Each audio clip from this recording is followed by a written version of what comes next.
Premier livre de Samuel, chapitre 20. David s'enfuit de Najoth près de Rama. Il alla trouver Jonathan et dit : « Qu'ai-je fait ? Quel est mon crime ? Quel est mon péché aux yeux de ton père pour qu'il en veuille à ma vie ?» Jonathan lui répondit : « Loin de là, tu ne mourras point. Mon père ne fait aucune chose, grande ou petite, sans m'en informer. Pourquoi donc mon père me cacherait-il celle-là ?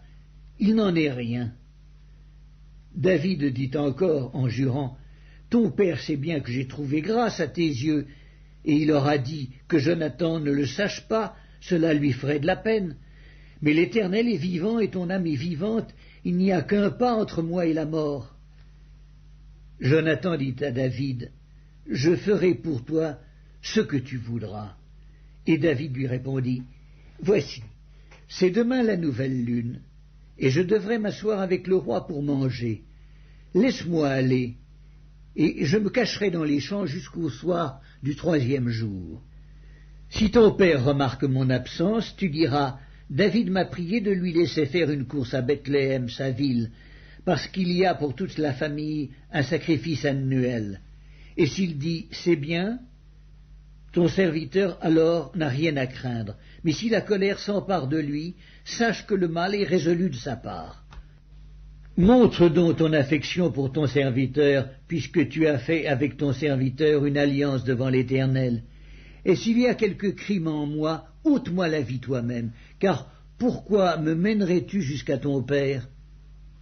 Jonathan lui dit : Loin de toi la pensée que je ne t'informerai pas, si j'apprends que le mal est résolu de la part de mon père et menace de t'atteindre. David dit à Jonathan : Qui m'informera dans le cas où ton père te répondrait durement ? Et Jonathan dit à David : Viens, sortons dans les champs. Et ils sortirent tous deux dans les champs. Jonathan dit à David : Je prends à témoin l'Éternel, le Dieu d'Israël. Je sonderai mon père demain ou après-demain. Et dans le cas où il serait bien disposé pour David, si je n'envoie vers toi personne pour t'en informer, que l'Éternel traite Jonathan dans toute sa rigueur. Dans le cas où mon père trouverait bon de te faire du mal, je t'informerai aussi, et je te laisserai partir, afin que tu t'en ailles en paix, et que l'Éternel soit avec toi, comme il a été avec mon père. Si je dois vivre encore, veuille user envers moi de la bonté de l'Éternel, et si je meurs, ne retire jamais ta bonté envers ma maison, pas même lorsque l'Éternel retranchera chacun des ennemis de David de dessus la face de la terre. Car Jonathan a fait alliance avec la maison de David, que l'Éternel tire vengeance des ennemis de David. » Jonathan protesta encore auprès de David de son affection pour lui, car il l'aimait comme son âme. Jonathan lui dit : « C'est demain la nouvelle lune.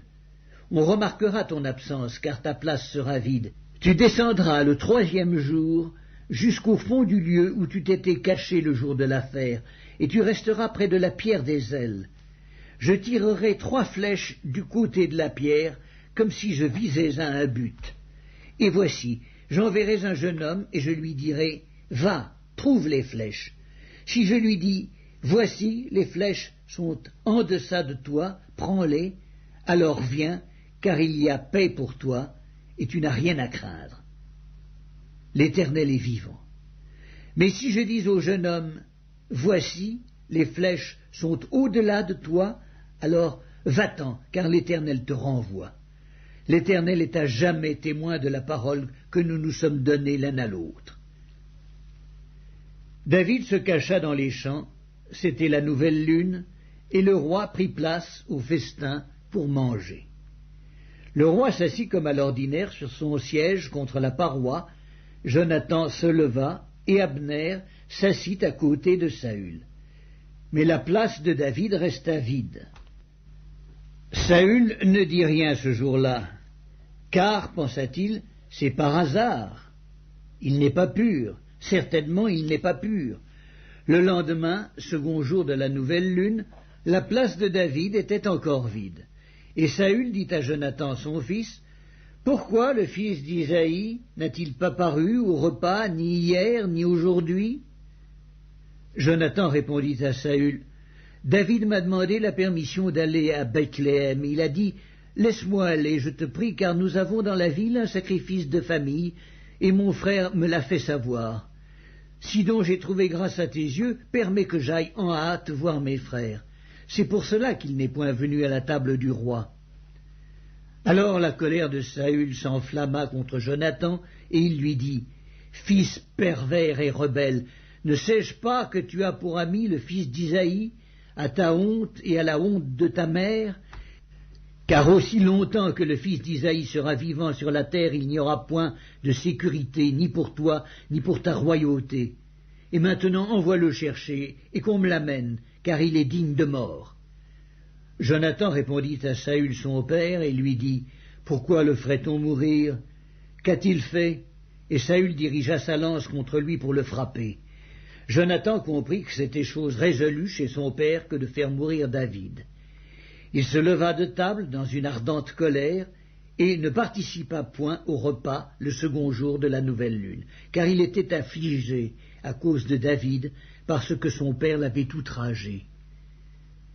Le lendemain matin, Jonathan alla dans les champs au lieu convenu avec David, et il était accompagné d'un petit garçon. Il lui dit, « Cours, trouve les flèches que je vais tirer. » Le garçon courut, et Jonathan tira une flèche qui le dépassa. Lorsqu'il arriva au lieu où était la flèche que Jonathan avait tirée, Jonathan cria derrière lui, « La flèche n'est-elle pas plus loin que toi ?» Il lui cria encore, « Vite, hâte-toi, ne t'arrête pas !» Et le garçon de Jonathan ramassa les flèches et revint vers son maître. Le garçon ne savait rien. Jonathan et David seuls comprenaient la chose. Jonathan remit ses armes à son garçon et lui dit, « Va, porte-les à la ville. » Après le départ du garçon, David se leva du côté du midi, puis se jeta le visage contre terre et se prosterna 3 fois. Les 2 amis s'embrassèrent et pleurèrent ensemble. David surtout fondit en larmes.